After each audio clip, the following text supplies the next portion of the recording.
Welcome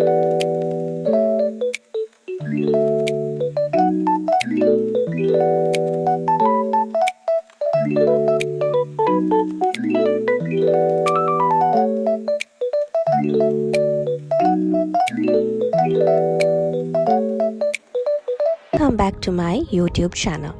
ඉතින් මම අද ඔයගොල්ලොත් එක්ක ෂෙයා කරගන්නේ මම කොහොමද මාල්ඩීව්ස් සෝලෝ ට්‍රැවල් කළේ කියලා.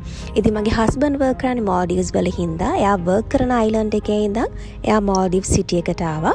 මම ලංකාවේ ඉඳන් එමිරේට්ස් ෆ්ලයිට් එකෙන් තමයි මාල්ඩීව්ස් වලට ගියේ. ඉතින් මම ෆ්ලයිට්ස් ටිකට් බුක් කරගත්තේ තනියම. අපිට කෙලින්ම එමිරේට්ස් වෙබ්සයිට් එකට ගිහිල්ලා අපේ ඩීටේල්ස් එන්ටර් කරලා අපිට ඕන ෆ්ලයිට් සීට් එකත් එක්ක අපේ සීට් එක බුක් කරගන්න පුළුවන්. එකක් තෝරගන්න හේතුව මම එමිරේට්ස් ෆ්ලයි කරලා තිබ්බේ නෑ. මේ මගේ ෆස්ට් ටයිම් එමිරේට්ස් ෆ්ලයි කරන. ඒක හින්දා තමයි එමිරේට්ස් ෆ්ලයිට් එකකට ගියේ.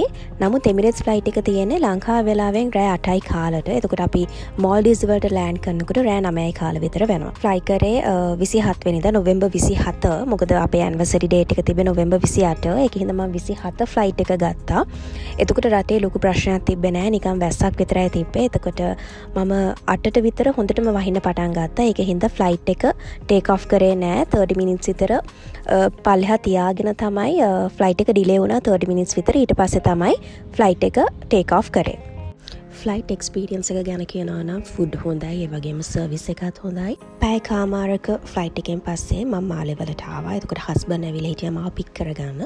අපි හොටෙල්ස් ඔක්කොම තනියම තමයි බුක් කරගත්තේ. එයාපෝට් එකෙන් එළියට ආපු ගමන් ටැක්සි සර්විස් ඕන තරම් තියෙනවා. අපිට කැමති එකක් චූස් කරගන්න පුළුවන්. වීඩියෝ එකෙන් මාලේ සිටි එකේ තව විස්තර ඔයගොල්ලොත් එක්ක ෂෙයා කරගන්න. Thank you for watching. Bye bye.